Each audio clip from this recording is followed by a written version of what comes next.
बस सिंपल सा देख लो क्या करना है, इसमें कुछ नहीं है।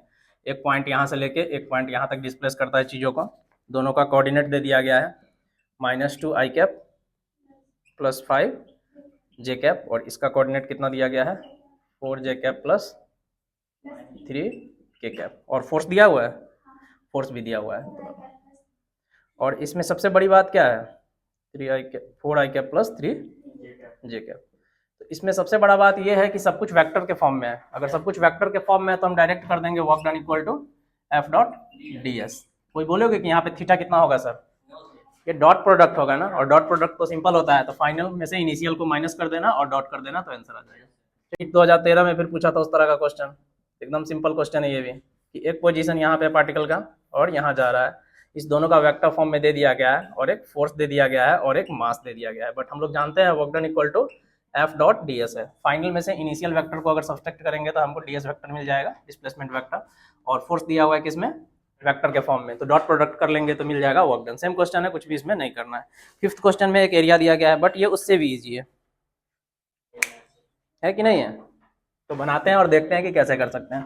तो जब बच्चा हम लोग वर्क डन पढ़ रहे थे तो वर्क डन क्या पढ़े थे कि क्या होता है वर्क डन, तो प्रोडक्ट होता है कॉस थीटा के साथ किसका किसका, फोर्स का और डिस्प्लेसमेंट का। तो ये मल्टीप्लीकेशन है, बट अगर फोर्स वेरिएबल होता है तो चीजें क्या होती है, इंटीग्रेशन करना पड़ता है एफ डॉट डी एस, और इंटीग्रेशन का मतलब होता है समेशन, मतलब एरिया, एरिया किसका जिसका प्रोडक्ट हो रहा है, फोर्स एंड डिस्प्लेसमेंट। तो कभी भी अगर फोर्स एंड डिस्प्लेसमेंट का एरिया दिया रहेगा तो उसके अंडर एरिया अंडर कर्व से हम लोग निकाल सकते हैं। या तो तुम इंटीग्रेट करो फिर भी छोटे छोटे टुकड़े को क्या कर रहे हो, जोड़ रहे हो, या एरिया निकाल दो फिर भी वही बात होता है। इंटीग्रेशन तो एनालिटिकल तरीका है दिखाने का, रियल जो ग्राफिकल तरीका है वो तो ग्राफ ही है कि उसका एरिया कितना है। तो देखते हैं, ग्राफ हम लोग को ऑलरेडी दे रखा है।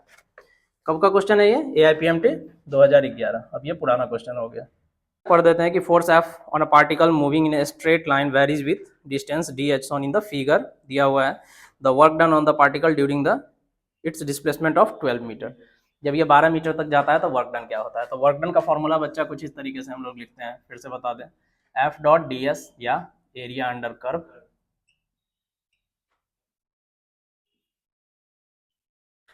Force and displacement vector.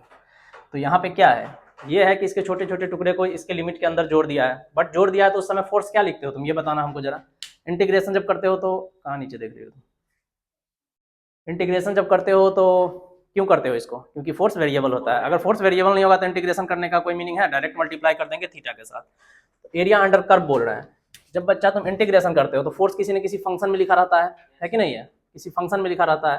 तो कोई बच्चा जीत पे अड़ जाए कि नहीं हम इसको इंटीग्रेशन से ही निकालेंगे, तो कोई दिक्कत नहीं है, यहाँ पे तुम फोर्स का फंक्शन डिफाइन कर लो, इसके लिए लिख लो, इसके लिए लिख लो, 3 से 7 में इस फंक्शन को इंटीग्रेट कर दो, 7 से 12 में इस फंक्शन को इंटीग्रेट कर दो, ये तो एक कांस्टेंट आएगा, सेम ही रह जाएगा। इंटीग्रेशन का कहानी होगा यहाँ से यहाँ, इतना कैलकुलेशन करने जाएंगे क्या यहाँ पे, अगर कोई सब्जेक्टिव क्वेश्चन बन जाए तब करना पड़ेगा, बट अगर न्यूमेरिकल अप्रोच है तो area under the curve. 2 area दिख रहा है, दोनों को जोड़ दो, आंसर आ गया, 1 area and 2 area. First area बताओ कितना होगा, लेंथ इनटू ब्रेथ, 4 3 7, तो 4 है, ये कितना है 4, हाइट कितना है 2, तो एरिया कितना आ गया 8 मीटर स्क्वायर।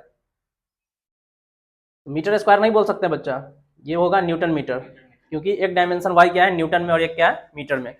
इसका एरिया सब लोग बताओ, area of second 1/2 into base, base कितना है 5, 12 में से 7 घटाओगे ना 5, और हाइट कितना है 2, 2 से 2 कट गया, कितना आ गया 5। तो हमारा वर्क डन कितना आ जाएगा, दोनों एरिया को जोड़ दो, एरिया 1 प्लस एरिया 2, एरिया 1 कितना है 8, एरिया 2 कितना है 5, कितना हो गया 12, 13, तो 13 जूल है आंसर, है ना। तो चीजों को बस सॉल्व कर लेना इंपॉर्टेंट नहीं है, चीजों को समझना इंपॉर्टेंट है। इंटीग्रेशन मतलब वेरिएबल, और फोर्स वेरी कर ही तो रहा है, नहीं कर रहा है फोर्स वेरी, क्या फोर्स कांस्टेंट तो तब बोलते जब 2 ही रहता, इस तरह का ग्राफ रहता, क्या इस तरह का ग्राफ है, नहीं है। यहाँ तक तो फोर्स कांस्टेंट था, तो डायरेक्ट यहाँ से निकल जाएगा एफ डॉट डी एस से, बट इसके बाद फोर्स क्या कर रहा है, वेरी कर रहा है, क्योंकि ये y = mx + c का ग्राफ है।